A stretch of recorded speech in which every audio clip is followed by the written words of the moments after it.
What's up, y'all? Welcome back to the Don Farilla podcast. Today, as we were saying earlier, we're going to have a special guest on. Guess what? He's here, but first we're going to bring the man back on, Don Farilla. Okay, what's cracking, y'all? Okay, there go my main man right there. He's in the mystery chair. It's a mystery right now, even though I let y'all know who he was. Ain't that a bitch? Okay. You know what I'm saying? But my main man, Kyle Kelly. Who was paying attention? Right. Yeah, my main man, Kyle Kelly, he dropped in on me to the segment of what we got going on. So he going to let us know today what he got going on. He all over the world with it. You know what I'm saying? I can't even begin to start and let y'all know the passion that this man got in his craft and what he's trying to create. Whoa. So I'm going to get him over here on the couch so he can kick it with us and let y'all know what he really got going on. Kyle Kelly, come on over here with me, homie. Yeah, this is my main man since grammar school. You hear me? Wrestling, diet, all that. All right. It's all just good. Yes, sir. All right, this old Kyle Kelly. Look at him. He's still all in the street and shit. Man. You see, he's a Cajun cuisine and all that. Yes. So what's up, Kyle? We just want to let the people know what you got going on. It's a segment on Don Farilla Podcast with Al Zero. You know what I'm saying? We got a mystery guest too. He gonna pop out in a minute, but we ain't gonna tell y'all who he is. You know what I'm saying? The streets know him, we know him. He's one of the guys. Okay, this is my man Kyle Keller. We're gonna get him the flow. What's up, Kyle? You know, as I say, my business is the Cajun Connoisseur. That's my legacy. Okay. It's a multi-million-dollar company. It's here in Chicago. I started it out in 2015, and the city came to me. It started out as a food truck. Right. I took it and took it to the state, suburbs, and then the city. Got my notoriety and recognition, and then the city came to me and asked me that I want to be inside O'Hare. Okay. And I'm like, yes. They said, well, you got to get a brick and mortar because that truck has no tie to the community. Okay. And I was like, okay. So y'all know, in order to get inside any big franchise, you got to get you a brick and mortar first. Yes. If you got a food truck. Yes. And so then I sprung in, I got a brick and mortar, and I signed a 2-year lease because I knew that, a lot of people get a lease. They sign these long-term leases and everything. That's what the landlord wanted to do, to be locked in, for that money. And see, me, I signed a 2-year lease because I'm looking at O'Hare. You know what I'm saying? So I was like, okay, that was my bread and butter, of where I'm on. Right. And said, and I'll say anything about international flights, right? Yes. All through that. Yes, that's exactly where they wanted me at. And they wanted me in the international part. Okay. That was the new term. And, it just, how things evolve, people always ask, people want restaurants, but I would say the key thing to having a restaurant is location. Location. That's what they say. That's the key thing to being successful in any restaurant business. That's right. You can open up and you got a doomed location, it's gonna doom. That's right. But if you got that product, that doomed location may come into life. Wake up. Because as I say, because wake up I woke up 43rd and Cottage Grove. That's right. I done had 2 restaurants come behind me because, as I say, I had a landlord from hell. That's why I signed a 2-year lease. Yeah. And I was happy. But then, I'm not inside O'Hare, but I'm certified to be inside O'Hare. And in the process of doing that, you got to assign yourself to one of these firms that are running it. Right. And once you get it, assigned with them, then they'll put you in there. That's right. And so, it's a lot of certifications, MBD, MDE, certifications that you got to get. Once you get those, there's small businesses and everything else. Once you get that certification, you're good to go. Right. So I got all of those things. But then what hit us? COVID. Pandemic. Damn right. That goddamn COVID, and it changed the world. Now, that wasn't all that I had going. I had my cousin's legacy. Now that's what we want to talk about. And your cousin's legacy. My cousin is Black history. He's Black royalty. My cousin's name is Patrick Kelly. His brand is Patrick Kelly Paris. Google that, ladies Patrick and Kelly gentlemen. Paris. Patrick Kelly. My cousin made it, is the first, and hear me say, the first and only American to ever make it with Gucci, Louis Vuitton, Versace, all of the high name brands. His brand and trademark is protected over there. Our clothing is not protected, so just like Levi, Gap, and all that, it's not protected here. But Gucci and all them, their trademarks is protected over there. Okay. And so my cousin was worth $40 million when he died. That's right. My cousin, we as Black folks don't have wills or don't handle our business. So that was also his downfall. But my cousin had all his trademarks, copyrights, everything in his possession when he died. And who made sure of this was Robert Levine of Levine, Menon, and Plotkin law firm out of New York. And it's a big, famous law firm now. Okay. Because he's over Prince's estate now. Right. Okay. That's what's happening. Real talk, Levine is. Levine's dirty. Oh, he's dirty. He's dirty. We don't know nothing about that. As I say, I'm going through the process right now legally. I got the good old boy system down in Mississippi coming at me, and I'm fighting that right now legally. Right. I go to court here this year. They've been stalling me out and trying to drain me financially, but they don't know how deep my pockets went. That's how right. deep this well went. Real talk. That's right. And in the good old boy system, as I say, yeah, it still exists. I don't care what nobody says. Right. Trump brought racism back to all time. Yeah, he did. All over the world. And I'm like, right now, my auntie had everything in writing when Patrick died. Okay. Everything. She just didn't have a will. And because of one piece of paper, and Patrick tried to get it undone before he died. And I'm going to say they did an Arthur Ashe to my cousin. There you go. And that's how. First on the Don Farilla podcast. Yes, you're hearing it first. And seeing I'm going through these legal matters and everything right now.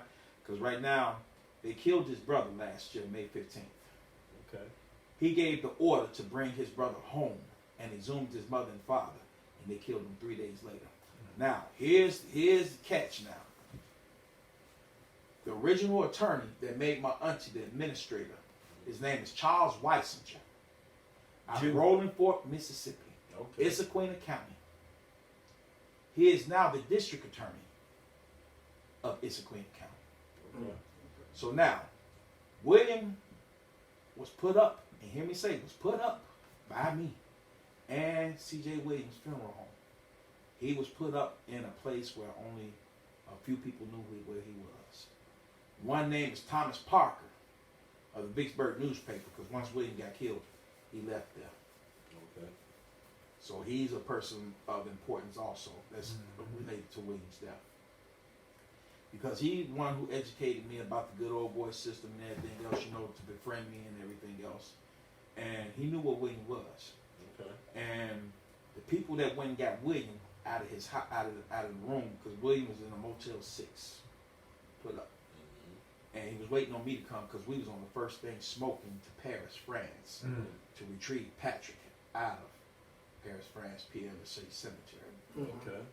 William went May 12th and had the Chancery Clerk's Court's office to stamp a letter signed by our attorneys. The hardest thing that I had to do, and hear me say this, the hardest thing I had to do was get a law firm to represent this estate by being 32 years old.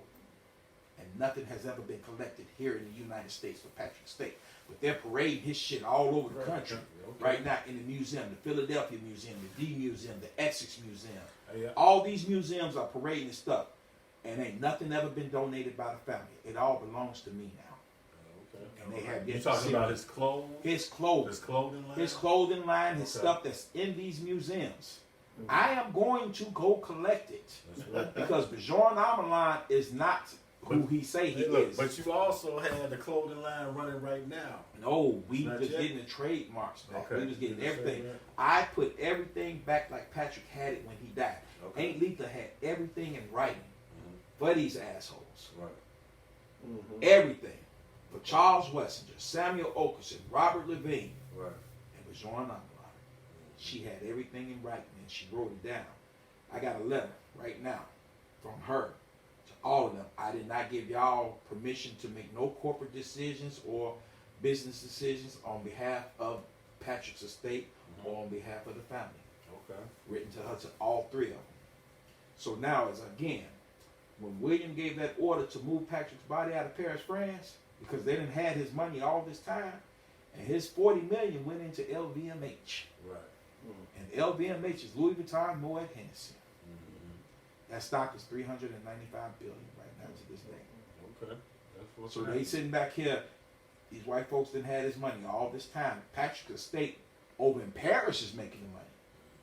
And seeing, they talking about, if you get the book, The Runway of Love, it's a picture supposed to be of my Aunt Letha in there. So disrespectful. If anybody get that book, Go there and you'll see a picture of 2 black people with a lady with her back turned to him, and then a lady that's supposed to be, says Letha Kelly, and Patrick and his mother. Now, that lady is not no relation to me, but she's got on a pink dress or a pink robe with a button on it. That is not nobody that is related to me or my cousin. All right. Well, I see you got a lot of legal things going on. I got so many legal things. It's headaching because, as I say, you know what they're trying to do is they're trying to wait me out and make me wait and, you know, time frame and let it go by, just like with William's death. There's a 3-year window open when William got killed, but Charles Weisinger, by him being the district attorney, now I got to involve the DOJ because I had the Mississippi State Police to reconstruct the accident because they transported William. They could have airlifted him from right where he had the accident and lifted him straight to Jackson. They didn't do that. They transported him 28 miles out of the way to Issaquah County, and then took him from Issaquah to Jackson. Now the person that was driving, they tried to say it was alcohol involved in everything. He's paralyzed now. And then there was a third person that was in the car that was unscratched, unscathed, or anything. He jumped out and had a pistol. William had lacerations to his liver. And they're saying, I got to see what they don't know. I got pictures of him before the coroner touched him. And, you know, straight from the hospital. I have everything on my side. Okay. Everything was given to me by William. So how long do you think it's going to take for this litigation to be resolved? I'm going before Judge Vicki R. Barnes now as we speak. And she has been giving me the flux, but it has not been her. It has been the stupidity of my attorney, Hal Freeland, of Freeland and Marks out of Oxford, Mississippi. Right. And he was postponing me and not doing, whereas the judge wanted him to serve all the so-called heirs, but there are no heirs to my family's bloodline and name because Patrick had 2 brothers. And the oldest brother was just Danny Jr. Their father died in 1969, the same year that I was born. He was murdered. Half a mile from the house. That's what the world don't know. If you look up Patrick Kelly, it doesn't say nothing about his mother, his father, or his siblings. Okay, y'all heard that. Look up Patrick Kelly, Google him so you can see what's really going on in Kyle Kelly's life. You see, he got a lot going on. He's the heir to the throne. I'm the KT.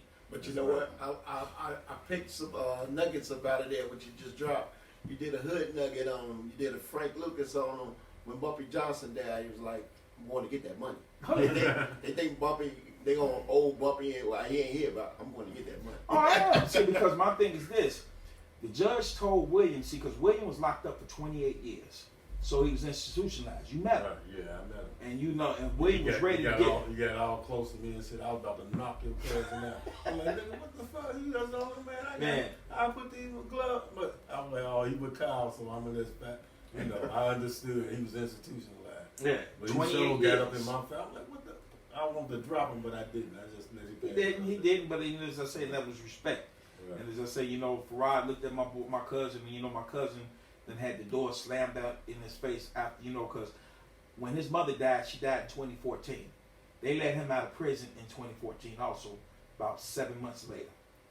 And when he got out, we went and seen him. He seemed like a good guy, though. You he know, was. sometimes he was. When you get programmed in jail, it's just like, it's beyond his control. It is. You know what I'm saying? So you got to learn how to overlook that. And that's why I was telling you, he just, like, he did all that fucking time. It was like he just been released and let out and on another fucking planet, man.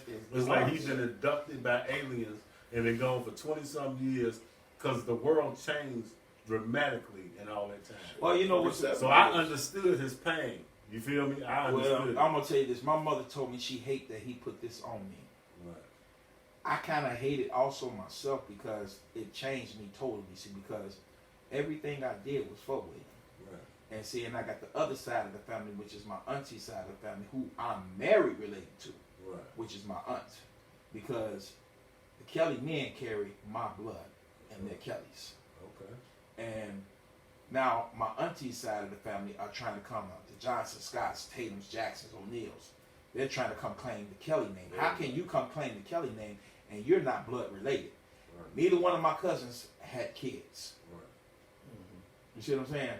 Neither one of them. And see, and then just like with Patrick, you know, the story that's out there about Patrick's, sexuality and everything out there, but John Allen put all that out there. Right. It wasn't put out there by us Right. or the family or anything else, but those that knew him, we know him, he went both ways. But then, they tried to say that, oh, but John was his love and everything, and William said it best. How the hell he got full blown and you don't? Patrick was healthy as hell. Right. From his stardom and his success, all the way up to 1990, that fall of 1990. And then that one piece of paper that Bajon Amlan had Patrick to sign was written in French. And it was saying, oh, Patrick would sell his shares of Lethal Saw to him if, upon his death. And when Patrick found out about this, Patrick tried to get it undone. Oh, okay. So, and that's what I'm fighting now. See, because Bajon Amlan, it was two companies, Lethal Saw and Black Baby Doll Incorporated.